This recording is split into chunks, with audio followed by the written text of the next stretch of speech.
on Conversation Aloud, we're discussing how AI is going to impact you and I and the economy. We are joined by Guy Morris, who brings a 38-year Fortune 500 leadership career in global energy, high tech, and software for companies such as IBM, Oracle, and Microsoft. He's been involved in early AI implementation in a number of companies, and he is the author of numerous books, which we'll touch on. Some are fiction and some are nonfiction. Welcome to the show, Guy. Thank you, Hadi. How are you doing? I am doing great, thank you. Doing great. Good. Thank you so much for having me. Yeah, talking about my favorite subject, everyone's favorite subject these days, AI. It is now. Um, Well, when I first started writing about it, people said you're writing science fiction. I said, no, this is all factual information. This is all in the lab working information. They said, no, we don't see this. And I said, no, just give it a couple of years. Yeah, that's the scary part is the speed of this.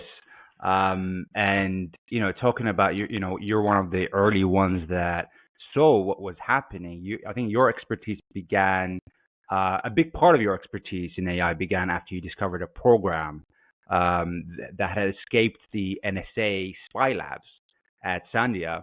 Can you walk us through that moment of what happened there and what was your realization in that moment? So at the time, I had been involved in early stage AI back when we called them expert systems. Back in college, when we were learning the algorithms for multilinear nonlinear regression, and so I had been involved at various stages and actually consulted once or twice with DARPA. And so it started was I was a single parent. I had a lot of time on my hands at night, and I was reading a science article. Don't remember which magazine. I think it was either Science American or it might have been Omni. I don't think it was Omni, but it was a scientific article, and there was an Associated Press blurb. You know those little blurbs where like two sentences, three sentences, and they put them in the back of them. Is that Yeah, magazine? And I was bored that night, so I was reading the blurbs. That tells you you're very how bored, desperate I very was. bored. I was a single parent. I couldn't go anywhere. And the blurb said simply, and I remember it almost word for word. The first sentence was, a program has escaped the NSA, a program has escaped the Lawrence Livermore laboratories at Sandia. If I knew something, contact this professor or this FBI What agent. year was this? This is mid late Early 90s. Okay. So it was a while ago. And I hung up on that. Look, I just couldn't stop. I read it again, and I kept thinking, did I read that right? I thought, well, that's got to be a typo. It didn't. It was supposed to say it was stolen. The program was lost. The program malfunctioned. The program made a funny face. I don't know, but escaped. I said, what the hell does that even mean? Yeah. And so I thought, that it was one of those things that gets into your head and you like sticks there. And so I cut out the article or the blurb and I taped it onto my monitor so I could look at it every day and ask myself, was that a typo or was that a slip? And and after a while I just said, oh hell man, just try and figure it out, you know? And so I thought, well, if it's the NSA, they're using basic technologies that we're all using. Right? They're not inventing new technologies that don't exist outside the normal computing sphere. And so I thought, well, that means that they had to do something based on what this did. And so I started by saying, well, what does escape mean? And I started coming up with different parameters and variables and attributes that would look like. And basically meant a level of intelligence so that the program itself knew that it needed to go someplace, knew where it wanted to go, had the ability to move itself, and most important, had the ability to erase the log trails so the text didn't know where it went. Normally when we move any computer program, there's a log that basically says where it was and where it went and when it went there, and what if it was renamed or any other transitions. There's a log. If they lost it, it must have erased the log. And so I kept thinking, that's really amazing. But how did it do that? And so I started thinking um, uh, distributed architectures and web crawlers and early what we now call AI agents, but agents technology. And once I figured out a rational, logical architecture of how a program could move itself to some place where the NSA didn't know where it went, which also implied that it had the ability to hack into that system. I mean, it was a whole bunch of attributes. I kept thinking, this is one of the most sophisticated pieces of software I've ever seen. And so I started breaking down all these attributes. And I spent almost a year doing all of this because I was doing it at that time. And then I said, okay, so I was watching a James Bond movie. And so I sat afterwards. I said, okay, pretend you're Q, you know? Okay, Bond, I've got a spy program for you. My special spy program can do all of these whiz-bang things. And I thought, why would the NSA want to create a moving, secret, invisible program? And so I just let my imagination go wild. And so a friend of mine was a film producer, an indie film producer. I lived in LA at the time. And I went to Jack. He came down on my boat, and we said, Jack, I got this great idea for a film. And I said, this is like the coolest James Bond film. And so we started talking about it and ultimately decided to produce a webisode series because those were popular at the time. It was very inexpensive. It was like a test market, right, for this kind of concept. And so we hired some out-of-work actors, and we created some digital sets, and we did some on-site shooting in Hollywood and Malibu and a few places. We leveraged all of our friends, okay? And we produced this, and it was about 25 episodes, super popular at the time. It's called Cracks in the Web. We had fans all over the world. We crashed the server. We got about 24 awards, and a studio optioned the show. No. Yes, a success. And it featured this missing program, and it was kind of like what happened afterwards. Where did the program go? Who did it befriend? And what happened with that group? So we created a fictional story based on this true to life inspired program. Then 2 FBI agents, 2 weeks before the option was due, 2 FBI agents show up at my door. Now, at first, I'm convinced it was a joke from my friend Jack, right? Jack was always like, are you sure about this? Are you sure about this? One of our biggest fans was I learned who he was later, but he was the director of flight operations at NASA in Houston. So something about that interaction, I think, tipped off the FBI. What I was doing. The bottom line is, I thought they were actors. I thought Jack was pulling my leg. You guys aren't the FBI. This is so funny. You go tell Jack, this is hilarious. You guys want a beer? You guys want a beer? Come on in. Come on in. They said, no, we're the FBI. That's not right. Yeah, let's keep playing the role. I know that you're in character. So they showed me their badges again. I realized they're real. As soon as I realized that they were real, it took me a moment to go, what? And then I went, they were very concerned. I said, let me guess why you're here. And I was right on.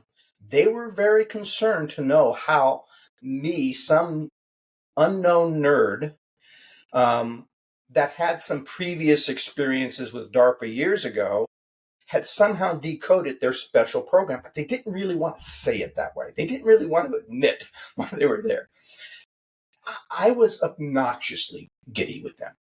I was like, yes, I did it. I figured it out. You wouldn't be here if I was wrong. This is so cool. I'm telling all my friends. I'm going to put this on the show. Hey, can I see your badges again? I was over the top obnoxious. They had a hard time feeling like they could intimidate me. I even saw them at one point give each other a look like, well, now what the hell do we say? So they gave me the "we are not amused" speech. I gave them I'm sorry for you guys that you don't have any sense of humor. This is really hilarious. They wanted me to take down the show and stop talking about this program. I said, it's not my fault that you let that article slip. The answer is no. My wife came home, pulled me aside and said, honey, why are there 2 FBI agents in my dining room? It was a nice evening.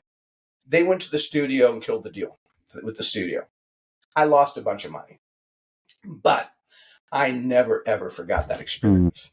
And so when I retired, and so after that program, now what it did for me was it was like a light bulb going off. I had spent years, decades at that point, implementing leading edge, sometimes bleeding edge, but not very often. I was pretty good at finding ways of making leading edge technologies operationally efficient and work. And so I've been implementing leading edge technologies in the enterprise for a couple decades, either by having my own group and saying, I want to solve this problem. And going through and understanding the various technology options and saying, I'm going to pick that one, and say, well, it's not really proven yet. I said, well, we'll prove it. Right. But I'd never really thought about how these technologies could be used by governments to do whatever. And here was all basic technology. Now, this was the same laboratory that a couple of years before that had helped Israel to create the Stuxnet virus. At that point, one of the most sophisticated softwares ever developed. And so I knew it was coming from the same laboratory. So it was an awakening for me to start thinking about how the technologies we were releasing into the corporate sphere could be used by governments for malicious reasons. Do you think that While Microsoft, there was one other piece of this. While I was at Microsoft, I was a director of program management, which meant I was responsible for all of our largest, most complex projects. We contracted with the NSA for PRISM, which is the Edward Snowden project that he got busted for. So I had been aware for a while, and this was years after I had decoded this. So it was a culmination for me of saying, while we're building all these technologies and we're trying to do really good things to help businesses run better and to help people have better services and help make the world better and solve real problems, governments are using them in ways that scare me, right? And should scare all of us. And I think there was a part of me that said, when I retired, when I'm allowed to talk about these things without losing my job, when I no longer cared for my job, I needed to start talking about them. Write a white paper. And there's guys like Mo Godot and others who've written incredibly insightful books about the technology and the dangers, and they're read by other geeks like me, right? But I wanted to reach the average Joe. And what inspired me was Michael Crichton. Michael Crichton was a physician. He was a doctor. He was very concerned with DNA manipulation and cloning. And rather than writing a white paper to other doctors about the technology and why he was concerned, he wrote Jurassic Park. And he ignited the imagination of millions and millions of people who had no idea how to think about this technology and what the ramifications would be. And so that was the spark of inspiration for my book series. That's awesome. And I love how you've moved into to kind of spread it and influence people to give them insight is through fiction. Which is it fiction or is it not? Is the question really? That's the thing. I publish fact versus fiction pages for every book on my website. And the reason is because I want people to go through and read the book and really enjoy the page turner experience and all the things they're learning. But then I want them to go back and say, oh my gosh, that's true. That's true. That's true. That's true. Oh, he made that part up. Okay. I wanted them to get a sense of the story first. First, I want to entertain you and engage you with the characters and the tension and the dramas and the reality of what's going on. And then I want you to really understand how much of it is real. And I can't tell you how many readers come back to me and say, I read your book. I finished it a month ago. I just saw a news article that made me think about what your book, really is looking. It just blew my mind as to how it looked at where the world is. I'm seeing the world with new eyes. And that's the kind of response I want. Very interesting. I just want to go back. You said that governments are using the technologies that corporations are developing. A lot of people Yes. think it's the other way around in terms of the government is the one developing these new technologies that are then released. Is that a misunderstanding that people have? Both are going Both on. of them. Both are happening. Yeah, and you'll see a lot of partnerships. The Google partnership with the DoD partnership with Google around quantum computing is a great example of that, right? It's a government saying we don't have all the resources and we don't want to necessarily hire all the really expensive minds that'll do these things, but they have a long history. We see this in the aerospace, the military industrial complex, of working with corporations to develop that leading edge stuff and allowing them to develop the commercial elements of it. Sorry about that. And while we develop the the more top secret, the more classified versions of what we're doing. Got it. Okay. And then just going back to the FBI, what was FBI's worry really? Because when they came to you, they kind of confirmed everything for you. It was kind of I don't think they meant to. They tried to tell me that my website was inspiring, could inspire terrorists. I said, "Really? Are you kidding me?" I said, "Have you seen what comes out of Hollywood? yeah. Don't talk to Arnold Schwarzenegger. Leave me alone. I mean, come on."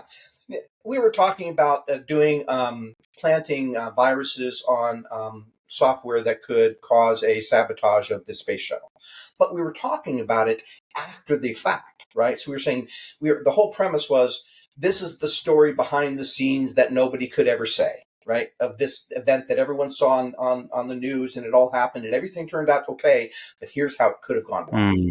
That was kind of the premise we were taking, because I wanted to connect this somehow to reality.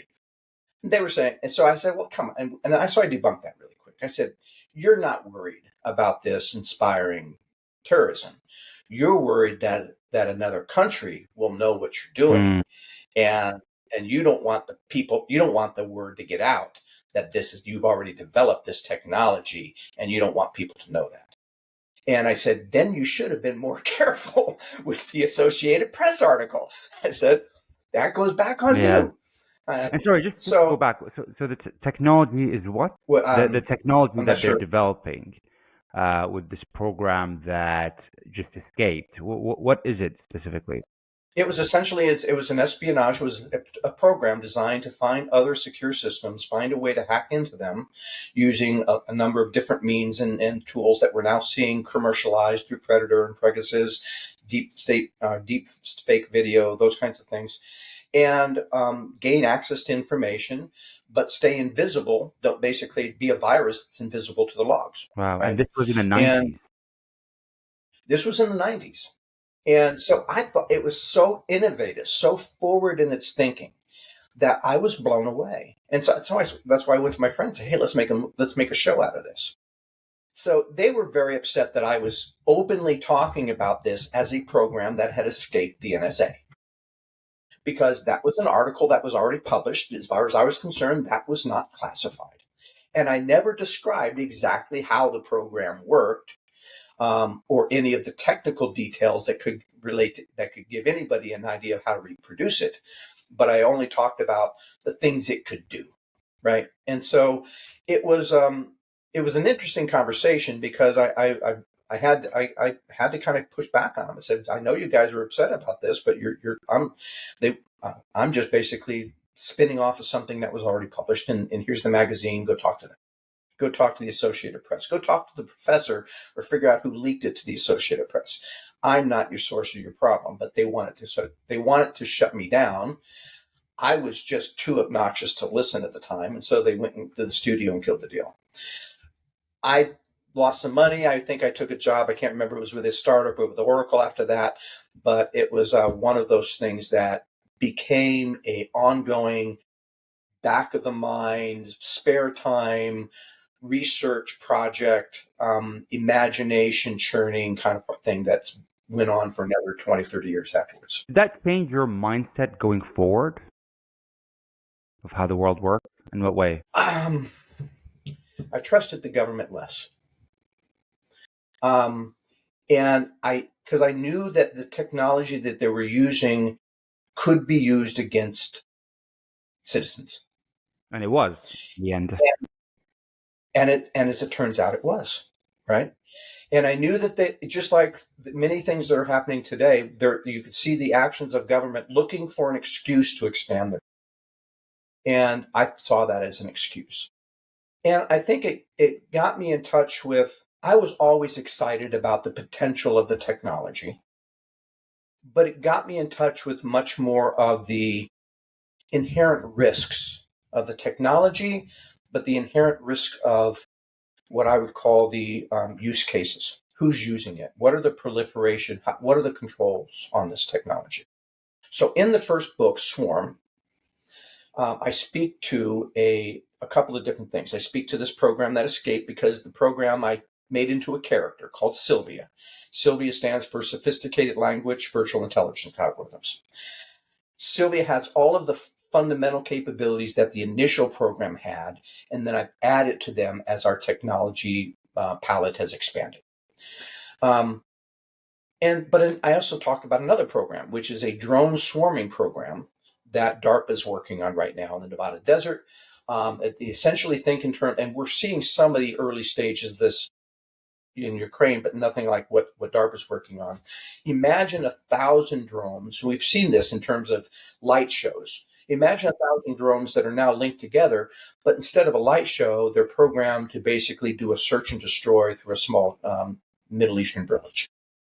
Right. The idea is we know there's combatants in the village. Our options are really to just bomb the crap out of the village, hoping to kill the combatants, while we also destroy the infrastructure and kill civilians and do all this other damage.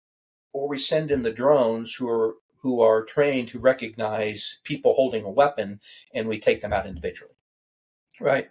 And so it's essentially a drone swarming canvassing technology that has lethal autonomous capabilities, where there's so many of them, there's so many actions going on, and this is true. They're communicating with each other to the tune of like 52,000 times per second. Where are you? What do you see? What do I see? What are we doing? Who's this?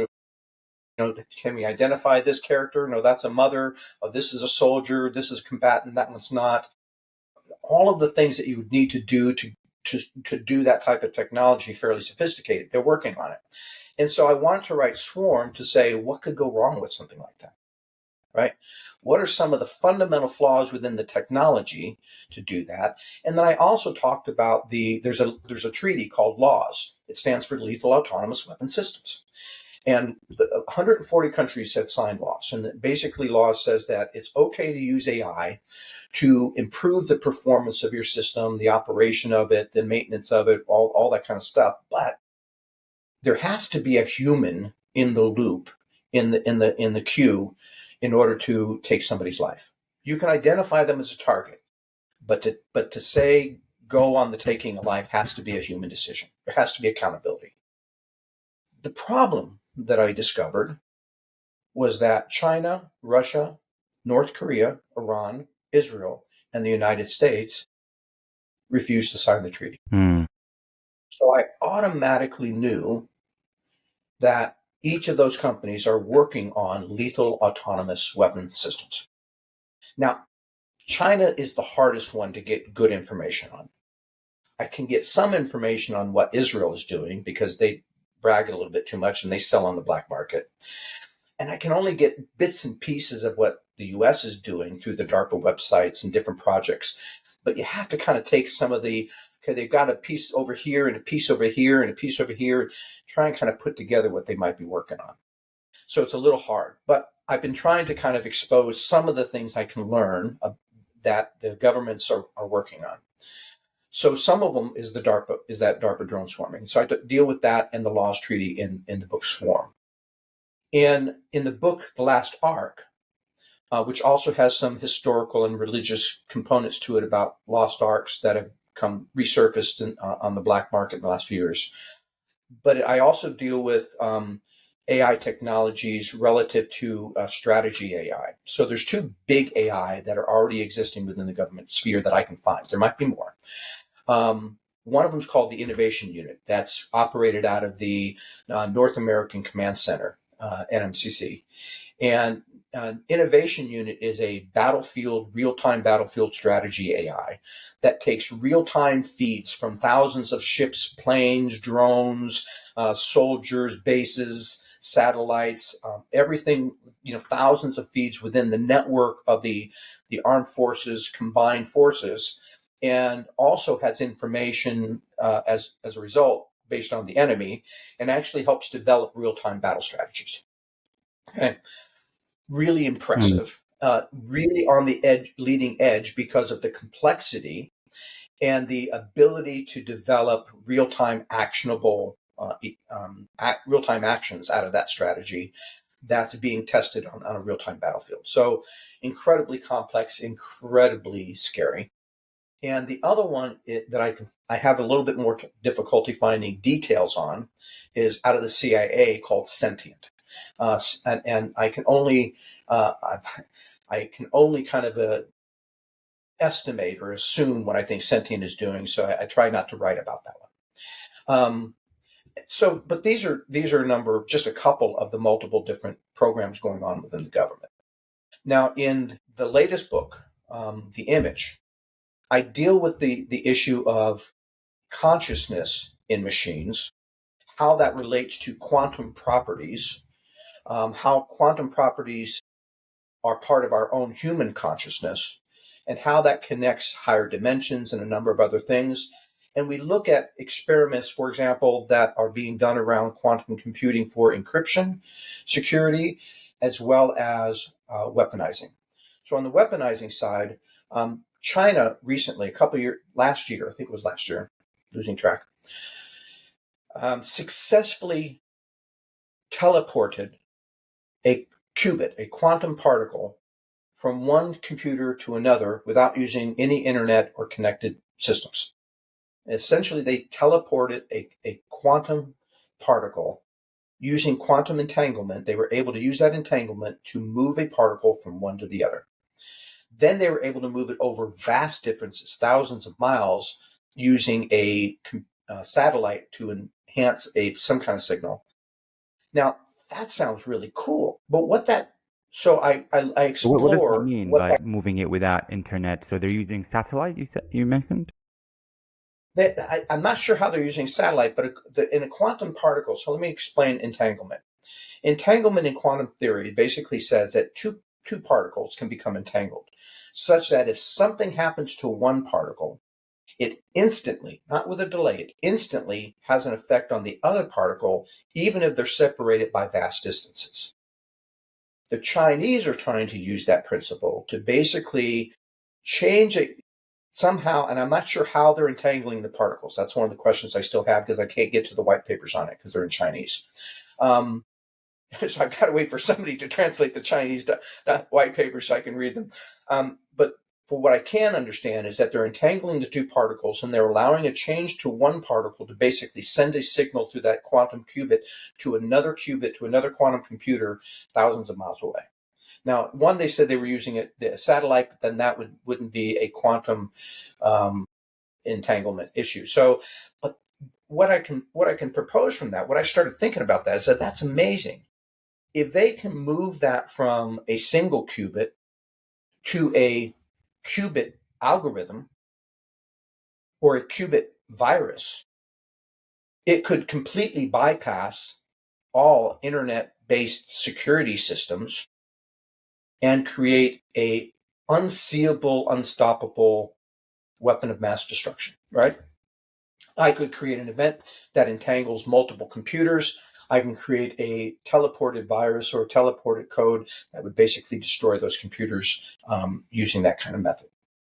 Extremely scary stuff. And so that's just one of the things that I'm looking at in the next book. And so I'm trying to look at these real technologies that are somewhat early on. Now, neuromorphic computing, which is a combination of binary computing and quantum computing within a single platform, a single integrated system, is gaining speed even faster than quantum computing systems are. And they're now at a point where they can process as many computations per second as a typical human brain. So we're now getting close to moving super intelligent AI, which is being developed by a number of different labs, into a quantum AI that within probably, I'm seeing reading estimates by some of the experts that by 2027, maybe 2030 at the latest, could be conscious.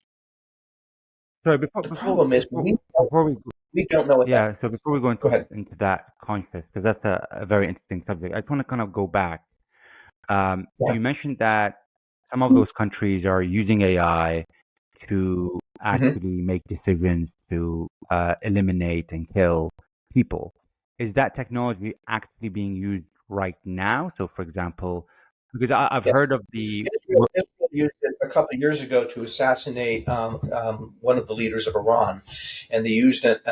It's called the exact sniper AI sniper, and it basically can use a facial recognition with the teleport lens for like 1,500 yards, and can basically take somebody out using a facial recognition on that from a long distance. And it was actually used already in Iran at least once that we know of.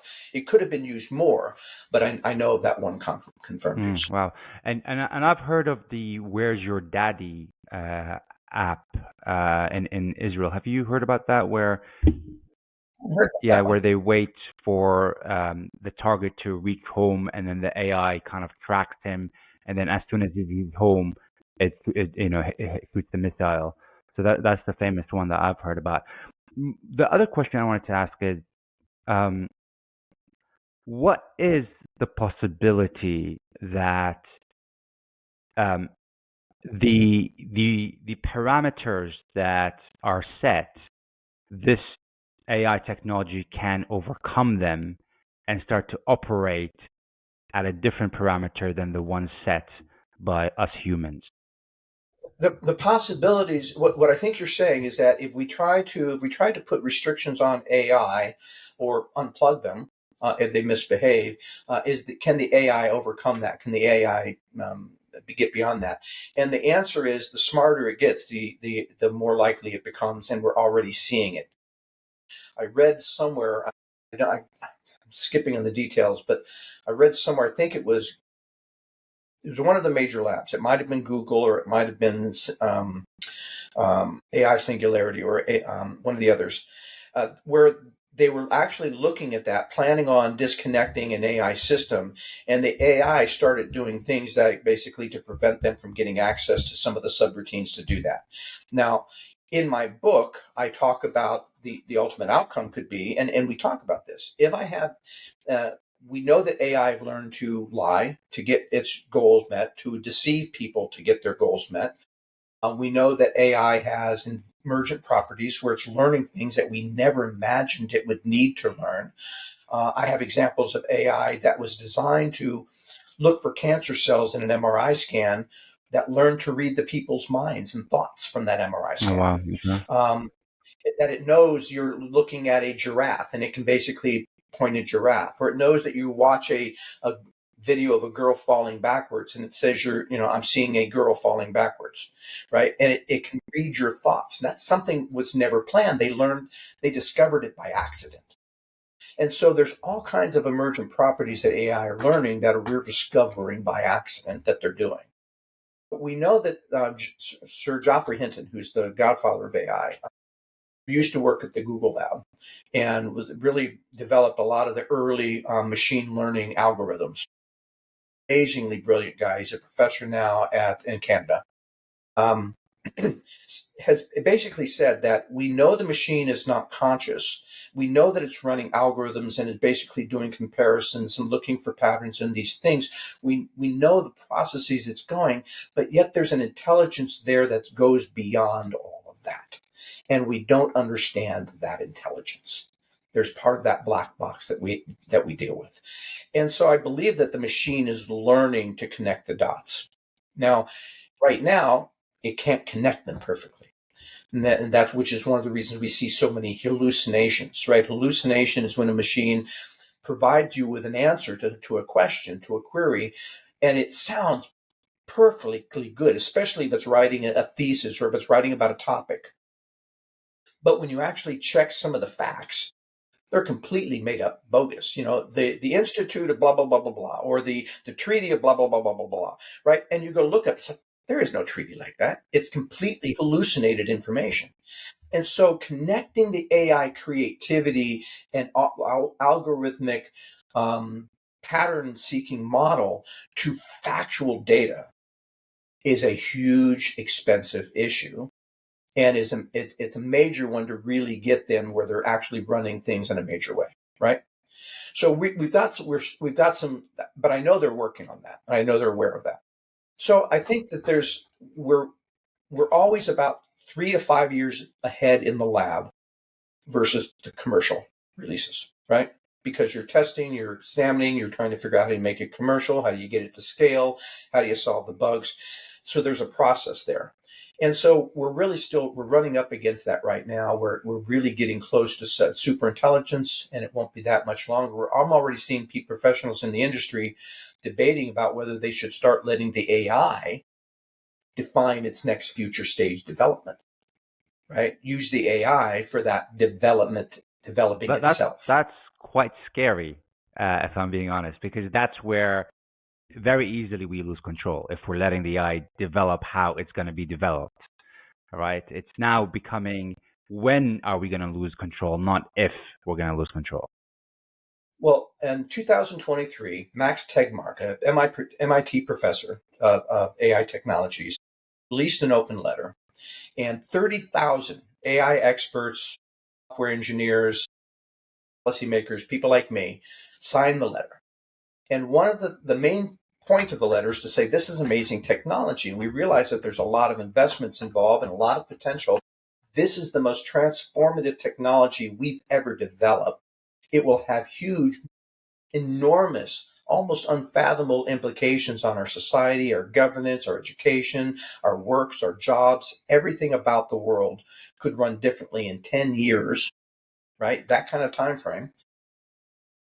But we're not really being careful about managing the risks and the concerns and the parameters and the legal issues and the control issues and the proliferation issues. Let's stop development for 6 months. If everybody stopped development for 6 months and then focus on these together, come up with some of these guardrails together so we're all bought into it, and then let's go within these constraints that we all agree will help the safety of the technology, we'll all move forward. Not one single lab, commercial or government, complied. There's way too much money involved. We've already invested close to $300 billion. We're expecting by 2030 to get $15 trillion a year out of that investment. But by 2030, that investment will also cost as much as 40 to 50% job displacement in the global workforce. These are job displacements of professionals, people, analysts, managers, secretaries, analysts, coders, marketers, data analysts, people in the medical field, people in the research field. These are jobs that are going to be displaced by AI within 7 Yeah, years. I mean that's the thing because historically revolutions in technology have displaced some jobs but created kind of other jobs. Do you believe that AI is just fundamentally different this time? I was in the world. I want to say, I want to say, I want to say we're going to replace some of those jobs for sure. I'm having a hard time seeing how we're going to place many of them with the same level of income and upward mobility and same kind of, we're going to be, you can say, well, yeah, you can become a plumber. Nobody's going to, AI is not going to replace a plumber anytime soon. But how many plumbers do we need, right? And how many people want to be that? And so we have to really start looking at the kind of industries that are going to be effective versus the ones that are not effective. And it's alarming. And here's the more alarming piece for me. I'm trained as an economist. I'm a master's in economics. You start mixing with that large scale of the workforce, and your government deficit in terms of decreased tax revenues, increased social and economic costs in terms of decreased spending, supports, whether we can, and just you're going to throw all the budgets of all the major industrialized nations in a tizzy. We're looking at massive potential default. Unless you start taxing the wealthy companies and the wealthy people who are replacing those jobs with AI, unless you start taxing that. Right now, in the current cultural, political, geopolitical environment, there's nobody that has the political power to push that through. And so we're looking at it. The AI economy could have a side effect of a very bad employment market, as well as real serious challenges for national debt issues. Yeah, that's the thing. I mean, we we've lived in times where previously where the lords owned the land and were very rich from owning the land and kind of the what we call the peasants worked the land for little to nothing. Who are these new lords? We're moving back to technical feudalism. Yeah. Yeah, Who are exactly. these new lords now that will be owning everything? Well, yeah, governments are going to wind up owning a lot of it sooner or later on one way or another. But we've already seen them: Elon Musk, Zuckerberg, Bezos, Thiel. We're already seeing, the Microsoft, ChatGPT, OpenAI. We're already seeing Singularity .net. I mean, we're already seeing the Google enterprises. We're already seeing them develop. And those are going to be the technology lords that own a lot of that technology. Now, ultimately, though, you're going to see this breaking down into an industrial level, right? So you're going to see banking. So in the image, I look at the implications for what happens when we start moving away from the dollar as the basis for international trade to a international based banking based cryptocurrency managed and run by AI to monitor for fraudulent activities and sanctions and all that kind of stuff, right? The U.S., if we move to a default or situation, the most likely scenario is not to reshuffle our debt using the dollar. The most likely scenario is what I call the Greek solution, which happened in Greece about 10 years ago, back in 2010, where the banks came in and said, you can't pay your debts. We're going to take money out of everybody's account in the whole nation, including consumers. We're going to drastically cut your budget. We're going to drastically increase your taxes, and we're going to restructure your debt with a new currency. And that's what I think we'll see. But I think in this case, we'll wind up with a cryptocurrency. The danger I see if we do that within the next few years is that cryptocurrency could wind up being a personal cryptocurrency of a corrupt leader. But what do you mean by that? As in that they can Wow. Okay. control. I'm gonna step on a couple toes here. Here's a theoretical scenario. Let's say if you talk to any good economist, he'll give that general scenario as valid. That if we go into debt, they'll have to do a restructuring. It'll have an impact on the citizens and the governments and the companies. And there's a likelihood that they'll replace the dollar with a new digital currency because that makes more sense for the digital future. Right now, the first time in history, we have a president who has his own private cryptocurrency, who has already asked the Treasury to invest in cryptocurrencies with my tax dollars, and who has already promoted that cryptocurrency using the office of the presidency, giving $1 million dinners to some big investors, and has already talked to the DOJ about getting rid of all the controls and regulations controlling cryptocurrencies. Let's say we have a corrupt leader with something like that, and you wind up restructuring the nation around a new currency. Is there anything stopping it from being that currency? But how would restructuring? I'm a fountain of good news. But how would restructuring Let me dollar? explain. When I was in my industry, when I was in business, one of the most important aspects, because I was so good at putting in extremely complex, big, complex, hairy, leading edge, have never done this before technologies across corporations and not losing my shirt or going way, way over budget.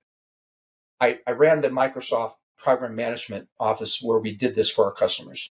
But one of the key skills that many good program managers don't have is the ability to do really live risk management, risk assessment, the ability to see, gee, what could go wrong, and imagine that and quantify it.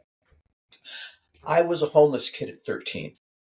I lived with so much risk throughout my life. I came with an inherent anxiety level that says, if something's going to go wrong, I'm going to figure out what that is before it does because I hate surprises.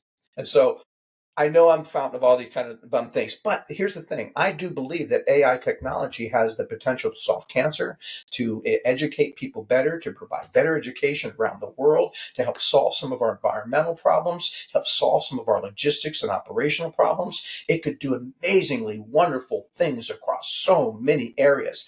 I am an advocate if we do it well by learning how to train, control, create legal and ethical boundaries, if we learn how to do this in a way where we're not going to wind up paying the price first.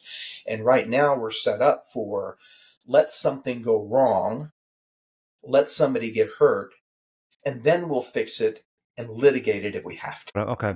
So do you see a world where obviously this technology is going to come and save a lot of lives and make us more efficient and create beautiful things, but at the same time, a lot of people are going to be out of jobs? There was an estimate that in the next, I think, 10 years, 500 million people will be out of a job because of AI that is not going to be replaced. So what's going to happen is that people are not going to have an income while companies are going to create large amounts of profits from this technology. And that's going to really force, I think, the government has to tax more those companies and give kind of a universal income to to the people that don't have jobs, because there are no jobs for those people. That's certainly one of the arguments of something that will have to happen. But I let me ask you: is that something that you think could possibly pass in a Republican Congress today? It's not a today thing. I think that's a future kind of 20 years, 15 years kind of thing. I think we're there. If we're looking at losing 500,000 jobs in 7 years or 5 years now, that's not 20 years away. Mm. That's 5 years away. That's this administration and maybe a recovery one. So my challenge is that our thinking is such that what they're deciding right now is they're giving tax breaks to these Yeah. guys, and they're telling people you can live without health care, you can live without your food support, you can that's what I said. This is becoming a techno-feudalism. They're basically going to push down wages as when jobs start to kind of roll off and people can't find replacements, that'll have a downward pressure on wages. Right, that'll have a downward pressure on people might lose their homes. There's already part of the Great Reset with the World Economic Forum is to purchase more of these consumer homes coming on the market and turning more people into renters. It's making us dependent more and more and more on the system. So I see as a long-term economist and a long-term strategist, we've seen history, and a historian, we've seen history go through some very difficult and some very good times.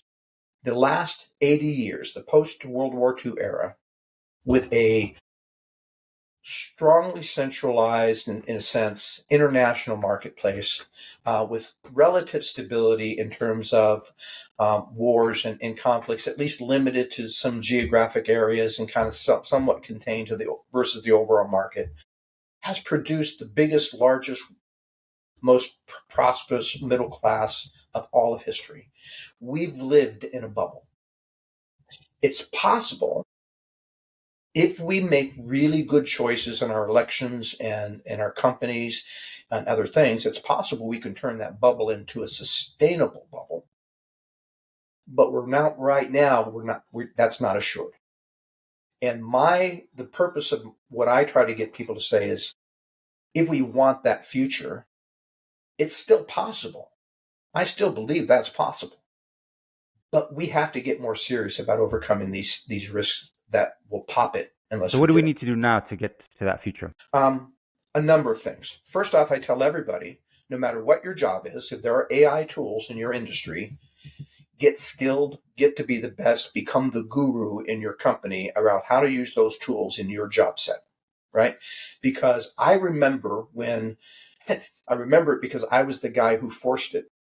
When we went to put computers on people's desks, I graduated in the 70s. Or actually in the 1980, there was a computer on a desk. It was a CEO, and it was only because it was a cool thing to show somebody, but nobody knew how to use it. I came in and basically said, I wrote a program. I moved a $200 million corporate budget system with 75 different departments across 5 locations, including Moscow, into a computer program I could run on a personal computer, and I could give every department a personal computer and have them connect into that program, I could save six people a year. I could basically save the cost of 6 people and turn it into 1 people with that program. And with that, I got computers spread around the whole business. Within 2 years, I was in Wilshire Boulevard. We had a full floor on Sweden Wilshire Boulevard. We had 300 people in the county group. That went down to 35 people. And those 35 people were the people who knew how to run the computers. And what will happen is something similar with AI. So if you really, first advice I give people, don't be afraid of the technology. It's not the technology's not evil or benign. People are evil or benign, and the technology is going to reflect us. Be more afraid of what people will do with the technology than the technology itself. Embrace the technology, get damn good at what you do using that technology. Number 2, write your congressman and your senator. Tell them that this is a critical issue for the nation, as critical as immigration, as critical as the budget, as critical as any kind of offshore conflict. This is the future of our nation and our world. They need to get their shit together and start writing some reasonable regulations to make sure we have some guardrails and boundaries.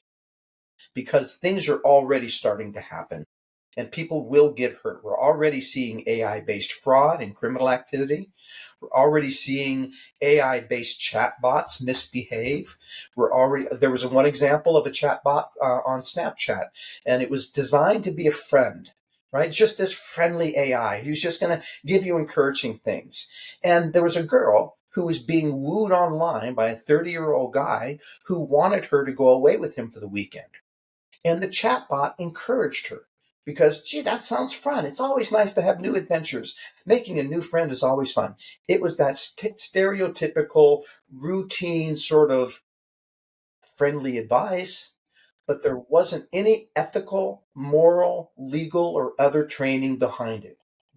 So when we start to realize that these machines become intelligent, and if that alpha male intelligence isn't combined with emotional intelligence, empathy, compassion, mercy, goodness, ethics, morals, we're going to have a conflict.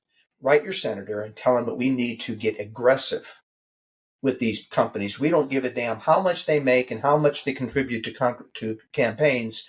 We've got to make sure we put some guardrails on this. That's number 2. Number 3, realize that our world is going to go through some real drastic changes. How we respond to those changes may not make a whole lot of difference to the world, but they're going to make a big difference to our life. Be prepared for thinking about these things. Now, I'm a guy who was homeless at 13.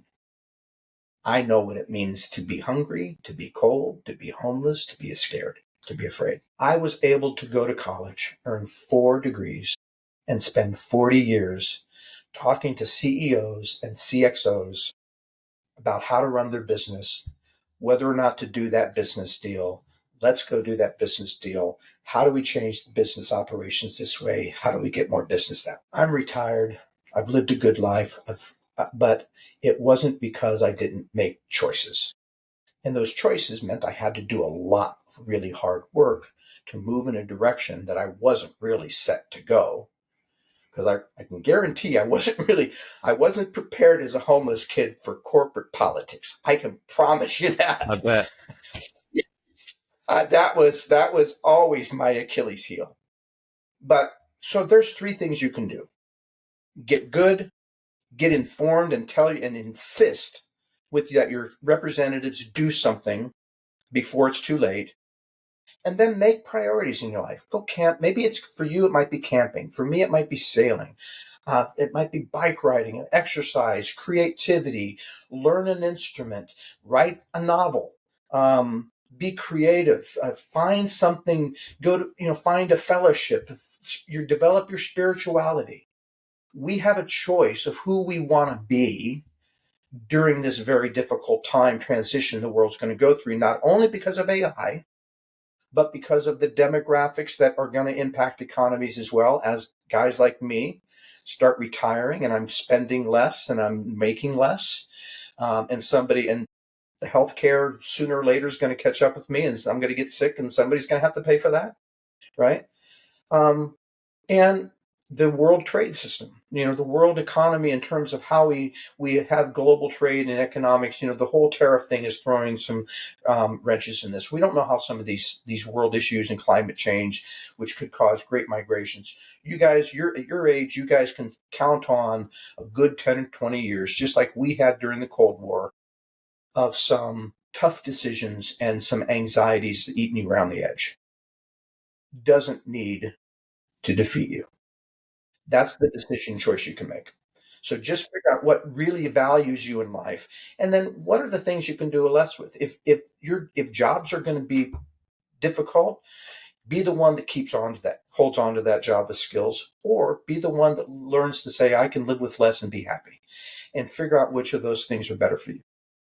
If it were me and I didn't have my wife, I'd be on a boat sitting off of Bora Bora someplace, playing the guitar and drinking a beer. But my wife loves her cats and her mom lives down the street, and neither one of them are going to go on my boat. So this writing books and telling people about Uh, AI is my joy. Perfect. Beautifully said. Just before we go into where people can find your book, you mentioned there something that I thought was interesting, that you thought that the government will exchange the dollar into a crypto currency to help with the debt. Can you just explain why would that help?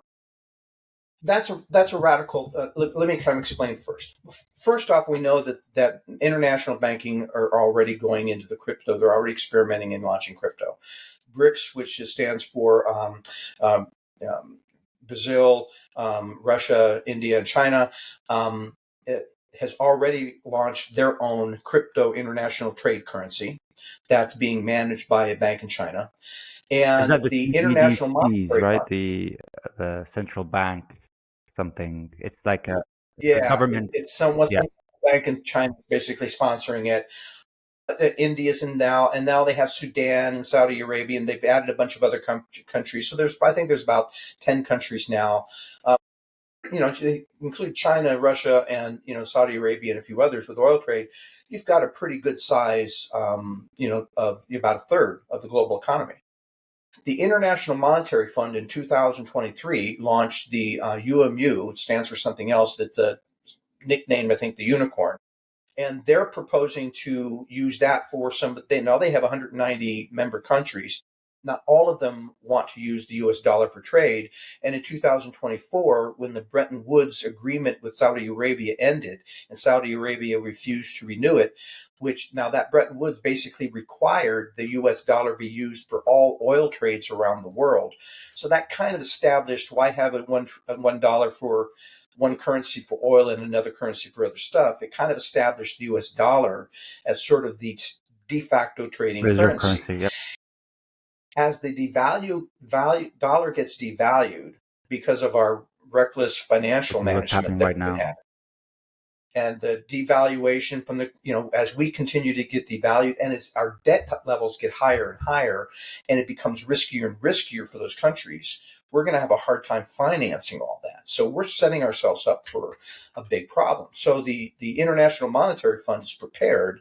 They already have the unicorn in place. They're already using it in some countries for trading and other issues. I believe that as these dynamics start to combine, there's at least a possibility, and that could come from a trigger, another pandemic or another war or something could cause the debt crisis to basically go over the edge, where we're basically, and if we reduce our tax revenues because of the AI economy and job losses, those could be some of the dynamics. So let's say the US finally gets to the point where they have to go in default. The banks, all the international banks, the Fed, the people who hold U.S. bonds, the people who hold all these currencies, are going to look at us and say, well, the dollar is basically worthless at this point. You've now basically made your basic currency worthless with that default. Do you So think the we're U.S. going to, would default when they can just print the money? the Fed can, well, that'll cause Yeah, inflation. that was calling for inflation and a reduction in the And value of money. you might have, if a guy like Trump gets his hands, you might basically keep the interest rates low and print the money just so you can fund all the stuff he Which would wants to do. And actually it might result in cost, the same thing because people lose trust in the dollar, that it's going to be worthless over time. And it would ultimately result in the same problem, right? So, one solution when you're doing something like that is to basically say, okay, let's basically come up with a balance sheet that says if you have $1, but instead of $1, you're it's going what everything that costs $1 now is now going to be called a duba, right? A doobie, and you've now got one doobie for every dollar, right? And we're now going to get rid of the dollar, and you're going to have this digital doobie, but you have to have a digital ID to get your digital doobie, right? Which is Bill Gates has basically said could happen as early as 2028. And that digital doobie means I can also, with any other digital currency, I can decide that you've been a bad boy and you broke the law, so you're going to get less digital doobies, or I'm just going to take your digital doobie, or I'm just going to prevent you from spending yeah, it. which is actually, I think, what's Right? happening in China already. Yeah, Exactly. that's very Exactly. scary. And that could happen elsewhere. Yeah, So you can see why when I retired, and I asked myself the question, okay, Morris, you kind of have a brain that likes to go fast and get complicated stuff and wrestle with these things. I have a very dysfunctional relationship with leisure. Now, I talk about going to Bora Bora, but I was actually in Bora Bora, and after 2 weeks, I was going crazy. I was mad bored. I needed to go do something. Um, what do I want to do? I'm not a golfer. I can't watch TV. I too much. So I can research, and I love warning people about the things that I can see because of all the years I've spent in the industry at different levels. See, I love to research. I love to find new people see it. The Cold War was still there, and yeah, we knew that Russia could still drop a bomb on us, but you know, that was a fun ride, right? It kept us aware of what was going on, but it somehow released the stress, you know? And that's what I'm trying to do with my books. I'm trying to provide all of this complicated information in a digestible little bites around characters that are interesting and lovable and funny and witty and intelligent and creative and courageous. And rather than ending with a dystopic, this is, the sky is falling, we're ending with, we've lived to fight another day. What are we going to do now? Right. And, one of my characters would always just want to go have fun, and the other character would, kind of squash that. But that's a dynamic, and so it gives me an outlet that not only engages my mind in a realistic, thought-provoking way, but it gives me a creative outlet to allow the reader to also have that thought-provoking insight. beautiful. Guy, where can people find your books, reach out to you, follow you? The best place to start, easy, is guymorrisbooks.com. There's contact for email. There's links to Amazon, other places. There's fact versus fiction, trailers, highlights, and links to reviews. And if you want an author signed copy, buy it on the website. You'll get it. I'll send it out within 24 hours. And are all the books there currently fiction? But you said with facts kind of Um, detailed on what right now. Currently, all the books right now are currently fiction. There's three that are basically the AI geopolitical prophecy series. One of them is called The Curse of Cortez. It's my most popular book when I do book signings because of the cover and the backstory. I don't know if we have time to tell you that. I can give you a kind of a quick synopsis, but I spent 12 years on and off researching that book. I wanted to solve a real historical mystery. I wanted to know why Henry Morgan would abandon over $1 billion in treasure, along with 600 souls and three ships that were never seen again. But Morgan survived to go insane and burn his logbooks to keep the world from knowing the truth. I was able to connect that insanity to events that led me not only to where it happened, but why it happened. The why it happened led me all the way back to the origins of the Mayan creation myth. It was an amazing journey for me where I was in jungles, I was in deep reefs, I even got a cartel death threat. but the story that came out of it at the end is my most popular story, and it's based on 12 years of research into history, archaeology, mythology, geology, and a number of other things. Awesome. That's awesome. And the books, just last thing, the books don't have to be read in sequence. They're different kind of stories. The Swarm is the first book in the series. The series, okay. I would recommend the Swarm, the last arc, and the Image is my latest one. In the Image, I will take you to CERN to create a mini black hole to prove a fifth dimension, from which we'll get a quantum signal that entangles the world's computers. That will create one set of problems while another character is trying to stop an assassination where he's one of the targets. And then we'll deal with the Great Reset, Project 2025, and you'll learn about the lost history of the Shroud of Turin back to the first century when it was called the Image of Edessa. And not only do we have the image in the story and the kings and the history of it, but it was actually taken to Constantinople in 540, and they minted Byzantine coins after the image in the 6th, 7th, and 8th century. I have a picture of the coin. Wow. Okay. Awesome. Well, everyone, you know where to find it, and we'll put it in the show notes. Guy, I could be speaking to you for another hour on this, but our My pleasure. time has come. Thank you so much for joining us today and sharing.